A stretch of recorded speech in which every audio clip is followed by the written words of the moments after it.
ஜார்க்கண்ட் முதல்வராக மீண்டும் ஹேமந்த் சோரன் பதவியேற்க உள்ளார். அவர் ஆளுநரை சந்தித்து ஆட்சி அமைக்க உரிமை கோரினார். ஜார்க்கண்ட் தலைநகர் ராஞ்சியில் நடைபெற்ற இந்தியா கூட்டணி எம்எல்ஏக்கள் கூட்டத்தில் ஜேஎம்எம் கட்சியின் நிர்வாக தலைவர் ஹேமந்த் சோரன் சட்டமன்ற கட்சி தலைவராக தேர்வு செய்யப்பட்டார். முதல்வராக உள்ள ஜேஎம்எம் கட்சியின் சம்பை சோரன் ஆளுநர் மாளிகையில் ஆளுநர் சி கிருஷ்ணனிடம் தனது ராஜினாமா கடிதத்தை வழங்கினார். உடனடியாக புதிய ஆட்சி ஹேமந்த் சோரன் ஆளுநரிடம் உரிமை கோரினார்.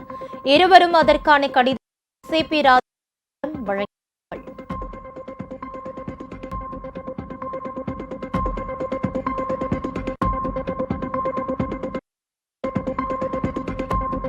உங்கள் ராஜ் நியூஸ் தொலைக்காட்சியில் திங்கள் முதல் வெள்ளி வரை தினந்தோறும் பிற்பகல் 2 மணிக்கு உங்கள் பகுதியில் உள்ள குறைகளை நேரலையில் தெரிவிக்கும் புகார் பெட்டி நிகழ்ச்சி. பங்கு பெறுங்கள், பயனடையுங்கள், காணத் தவறாதீர்கள்.